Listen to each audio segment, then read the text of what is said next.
16 सोमवार व्रत की कथा कुछ इस प्रकार है। मृत्यु लोक में विवाह करने की इच्छा करके एक समय श्री भूतनाथ महादेव जी माता पार्वती के साथ पधारे। वहां वह भ्रमण करते करते विदर्भ अमरावती नाम की एक अति रमणीक नगरी में पहुंचे। अमरावती नगरी अमरापुरी के सदृश सब प्रकार के सुखों से परिपूर्ण थी। वहां सारे सुख थे। उसमें वहां के महाराज का बनाया हुआ अति रमणीक शिवजी का मंदिर बना था। उसमें भगवान शंकर भगवती पार्वती के साथ निवास करने लगे। एक समय माता पार्वती ने प्राणपति को प्रसन्न देख के मनोविनोद करने की इच्छा से बोली, हे महाराज, आज तो हम तुम दोनों चौसर खेलें। शिवजी ने प्राण प्रिया की बात को मान लिया और चौसर खेलने लगे। उस समय इस स्थान पर मंदिर का पुजारी मंदिर में पूजा करने को आया। माताजी ने ब्राह्मण से प्रश्न किया कि पुजारी जी बताओ, इस बाजी में दोनों में किसकी जीत होगी। ब्राह्मण बिना विचारे ही शीघ्र बोल उठा कि महादेव की ही जीत होगी। थोड़ी देर में बाजी समाप्त हो गई और पार्वती जी की विजय हुई। अब तो पार्वती जी ब्राह्मण को झूठ बोलने के अपराध के कारण श्राप देने को उद्यत हुई। तब महादेव जी ने पार्वती जी को बहुत समझाया, परंतु उन्होंने ब्राह्मण को कोढ़ी होने का श्राप दे दिया। कुछ समय बाद पार्वती जी के श्रापवश पुजारी के शरीर में कोढ़ पैदा हो गया। इस कारण पुजारी अनेक प्रकार से दुखी रहने लगा। इस तरह के कष्ट भोगते हुए जब बहुत दिन हो गए तो देवलोक की अप्सराएं शिवजी की पूजा करने उसी मंदिर में पधारी और पुजारी के कोढ़ के कष्ट को देख बड़े दया भाव से उससे रोगी होने का कारण पूछने लगी। पुजारी ने निसंकोच सब बातें उनसे कह दी। ये अप्सराएं बोली, हे पुजारी, अब तुम कैसे हो? अब तुम अधिक दुखी मत होना। भगवान शिवजी तुम्हारे सारे कष्टों को दूर कर देंगे। तुम सब बातों में श्रेष्ठ 16 सोमवार का व्रत भक्ति भाव से करो। जो 16 सोमवार का व्रत करता है उसके सारे कष्ट भगवान शिव जी दूर कर देते हैं। पुजारी अप्सराओं से हाथ जोड़कर विनम्र भाव से 16 सोमवार व्रत की विधि पूछने लगा। अप्सराएं बोली कि जिस दिन सोमवार हो उस दिन भक्ति के साथ व्रत करें, स्वच्छ वस्त्र पहने, आधा सेर गेहूं का आटा लें, उसके 3 अंगा बनाएं और घी, गुड़, दीप, नवेद, पुंगी फल, बेलपत्र, जनेऊ, जोड़ा, चंदन, अक्षत, पुष्पादि के द्वारा प्रदोष काल में भगवान शंकर का विधि से पूजन करें। तत्पश्चात अंगों में से एक शिवजी को अर्पण कर बाकी 2 को शिवजी की प्रसादी में समझकर उपस्थित जनों में बांट दे और आप भी प्रसाद पावें। इस विधि से सोमवार व्रत करें। तत्पश्चात 17वें सोमवार के दिन पाव सेर पवित्र गेहूं के आटे की बाटी बनावें। तदनुसार घी और गुड़ मिलाकर चूरमा बनावें और शिवजी का भोग लगाकर उपस्थित भक्तों में बांटें। पीछे आप सकुटुंब प्रसादी लें तो भगवान शिवजी की कृपा से उसके मनोरथ पूर्ण हो जाते हैं। ऐसा कहकर अप्सराएं स्वर्ग को चली गई।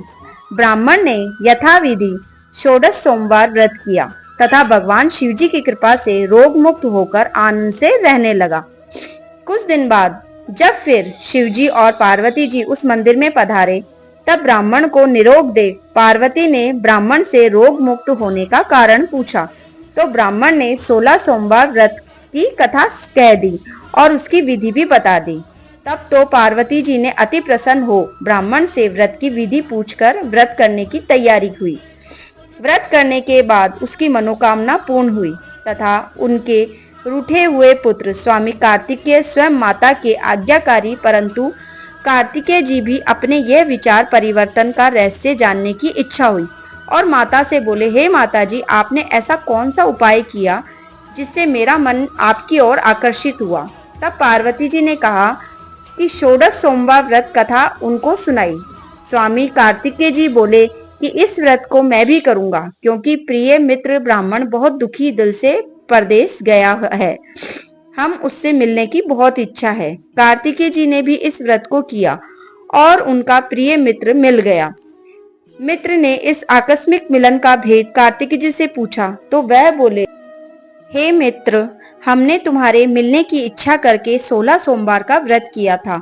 अब तो ब्राह्मण मित्र को भी अपने विवाह की बड़ी इच्छा हुई कि अगर मैं भी 16 सोमवार करूं तो मेरा विवाह की इच्छा भी पूरी हो जाएगी। कार्तिकेय जी से व्रत की विधि पूछी और यथाविधि व्रत किया। व्रत के प्रभाव से जब वह किसी कार्यवश विदेश गया तो वहां के राजा की लड़की का स्वयंवर था।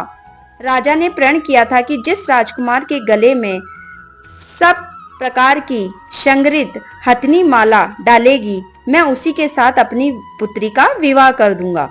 शिवजी की कृपा से ब्राह्मण भी स्वयंवर देखने की इच्छा से राजसभा में एक और बैठ गया।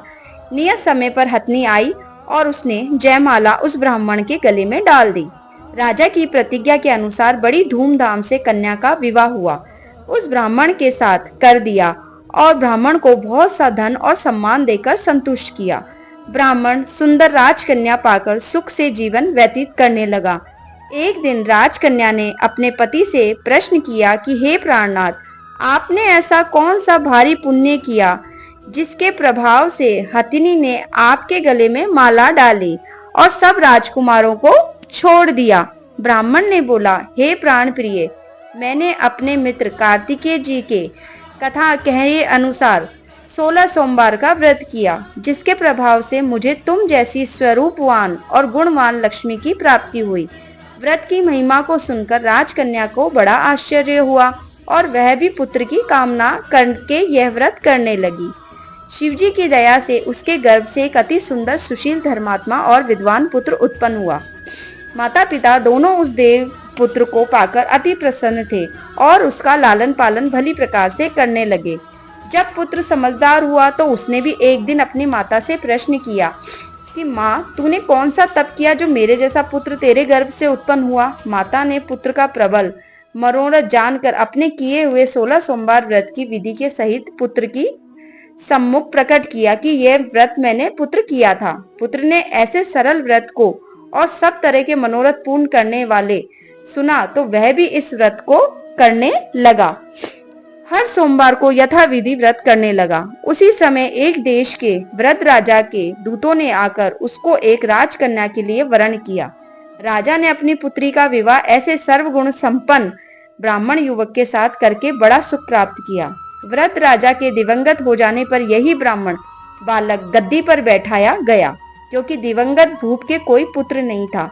राज्य का अधिकारी होकर भी वह ब्राह्मण पुत्र अपने 16 सोमवार के व्रत को करता रहा, कंटिन्यू करता रहा। जब 17वां सोमवार आया तो विप्र पुत्र ने अपनी प्रियतमा से सब पूजन सामग्री लेकर शिवालय में चलने के लिए कहा, परंतु प्रियतमा उसकी आज्ञा की परवाह नहीं की। दास दासियों द्वारा सब सामग्रियों को शिवालय भिजवा दिया गया था और खुद नहीं गई थी। जब राजा शिवजी की पूजन समाप्त किया तब एक आकाशवाणी हुई कि राजा के प्रति हुई। राजा ने सुना, हे राजा, अपनी इस रानी को राजमहल से निकाल दे, नहीं तो तेरा सर्वनाश कर देगी। वाणी को सुनकर राजा को आश्चर्य का ठिकाना नहीं रहा। तत्काल ही मंत्रगण आकर अपनी सभासदों को बुलाकर पूछने लगा कि हे मंत्रियों, मुझे आज शिवजी की वाणी प्राप्त हुई है और आकाशवाणी हुई है कि राजा तू अपनी इस रानी को निकाल दे, नहीं तो ये सारा राजमहल तेरा सर्वनाश कर देगी, सारे राजपाट को सर्वनाश कर देगी। तो मैं क्या करूं, आप ही बताइए। मंत्री आदि सब बड़े विस्मय होकर दुख में डूब गए, क्योंकि जिस कन्या के कारण राज मिला था, राजा उसी को निकालने का जाल रच रहा है। ये कैसे हो सकेगा। अंत में राजा ने उसे अपने यहाँ से निकाल दिया। रानी दुखी हृदय भाग्य को कोसती हुई नगर के बाहर गई। बिना पत्रांगण, फटे वस्त्र पहने, भूख से दुखी होकर धीरे धीरे चलकर एक नगर में पहुंची। वहां एक बुढ़िया सूत काट रही थी और उसको बेच रही थी। रानी की करुण दशा देखकर बोली, चल तू मेरा सूत बिकवा दे, मैं वृद्ध हूँ, भाव नहीं जानती हूँ। ऐसी बात बुढ़िया की सुन रानी ने बुढ़िया के सारे सूत की गठरी उतार अपने सिर पर रख ली। थोड़ी देर बाद आंधी आई और बुढ़िया का सूत पोटली सहित उड़ गया। बेचारी बुढ़िया पछताती रह गई और रानी को अपने साथ से दूर रहने को कह दिया कि तू जा, तू अपशगुनी है, तेरे कारण मेरे सारा सूत उड़ गया। अब रानी एक तेली के घर गई। तो तेली सब मटके शिवजी के प्रकोप के कारण उसमें चटक गए। जैसे ही वो तेली के घर गई, सारे मटके उसके चटक गए।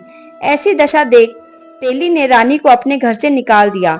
इस प्रकार रानी अत्यंत दुखी होती हुई बहुत ही सरिता के तट पर बैठ गई। नदी के किनारे बैठने के बाद में जब वह नदी के किनारे बैठी तो नदी का जल भी सूख गया। तत्पश्चात रानी एक वन में गई। वहां जाकर सरोवर की सीढ़ी में उतरकर पानी पीने लगी। उसके हाथ से जल स्पर्श होते ही सरोवर का नीलकमल के सदृश्य से जल असंख्य कीड़ा में गंदा हो गया और सारा पानी गंदा हो गया। उसके अंदर कीड़े हो रखे थे। रानी ने भाग्य पर दोषारोपण करते हुए उस जल का पान करके पेड़ की शीतल छाया में विश्राम करना चाहा, तो वह रानी जिस पेड़ के नीचे जाती उस पेड़ के पत्ते तत्काल ही गिरते जाते। वन सरोवर जल की ऐसी दशा देखकर गऊ चराते ग्वालों ने अपने गुसाई से, जो जंगल में स्थित मंदिर में पुजारी थे, कहीं गुसाई जी आदेशानुसार ग्वाले रानी को पकड़कर गुसाई के पास में ले गए कि इसके साथ में ऐसा क्यों हो रहा है। अवश्य ही कोई विधि की गति की मारी हुई कुलीन अबला है। ऐसा सोच पुजारी ने रानी के प्रति कहा, हे पुत्री, मैं तुमको पुत्री के समान रखूंगा। तुम मेरे आश्रम में ही रहो। मैं तुमको किसी भी प्रकार का कष्ट नहीं दूंगा। गुसाई के ऐसे वचन सुन रानी को धीरज हुआ और आश्रम में रहने लगी। परंतु आश्रम में रानी जो भोजन बनाती उसमें कीड़े पड़ जाते, जल भर के लाती उसमें कीड़े पड़ जाते। जब जो गुसाई जी भी बहुत दुखी हुए और रानी से बोले कि हे बेटी, तेरे पर कौन से देवता का कोप है जिससे तेरी ऐसी दशा है। पुजारी जी की बात सुन रानी ने शिवजी की पूजा करने न जाने की कथा सुनाई। तो पुजारी जी शिवजी महाराज को अनेक प्रकार से स्तुति करते हुए रानी के प्रति बोले कि भाई, तुम सब मनोरथों के पूर्ण करने वाले 16 सोमवार का व्रत करो। उसके प्रभाव से अपने सारे कष्ट मुक्त हो जाएंगे। गुसाई की बात सुनकर रानी ने 16 सोमवार की विधिवत संपन्न किया और 17वें सोमवार को पूजन के प्रभाव से के राजा के हृदय में विचार उत्पन्न हुआ कि रानी को ढूंढे और रानी को लाए। रानी को गए बहुत समय व्यतीत हो गया, न जाने कहां कहां भटकती हो गई, उसे हमें ढूंढना चाहिए। यह सोच रानी की तलाश करते चारों दिशा में दूत भेजे। वह तलाश करते हुए पुजारी के आश्रम में रानी को पाकर रानी से मांगने लगे कि परंतु कि रानी आप चलो। पुजारी ने उनसे मना कर दिया कि दूत चुपचाप लौटे और महाराज के सन्मुख रानी को पता बतलाने लगे। रानी का पता पाकर राजा स्वयं पुजारी के आश्रम में गए और पुजारी से प्रार्थना करने लगे कि हे महाराज, जो बाई जी आपके आश्रम में रहती है वह मेरी पत्नी है, वह रानी है। शिवजी के कोप से मैंने इसको त्याग कर दिया था। अब इस पर से शिव का प्रकोप शांत हो गया है, इसीलिए मैं इसे लाने आया हूँ। आप इसे मेरे साथ चलने की आज्ञा दीजिए। गुसाई जी राजा के इस वचन को सत्य समझकर रानी को राजा के साथ जाने की आज्ञा दे दी। गुसाई की आज्ञा पाकर रानी प्रसन्न होकर राजा के साथ महल में आ गई। नगर में अनेक प्रकार के बधावे बजने लगे। पंडितों ने विविध वेद मंत्रों का उच्चारण करके अपनी राज रानी का आह्वान किया और उनका बहुत सम्मान किया। ऐसी अवस्था में रानी ने पुनः अपनी राजधानी में प्रवेश किया। महाराज ने अनेक तरह से ब्राह्मणों को दानादि देकर संतुष्ट किया, याचकों को धन धान्य दिया। नगरी में स्थान स्थान पर सदा व्रत खुलवाए, जहां भूखों को खाने को मिलता था। इसी प्रकार से राजा शिवजी की कृपा से प्राप्त राजधानी में रानी के साथ अनेक तरह के सुखों का भोग करते हुए 16 सोमवार व्रत करने लगे और रानी भी उसमें साथ देने लगी। विधिवत शिव पूजन करते हुए लोक में अनेक सुख भोगने लगे। तत्पश्चात शिवपुरी को वह पधारे।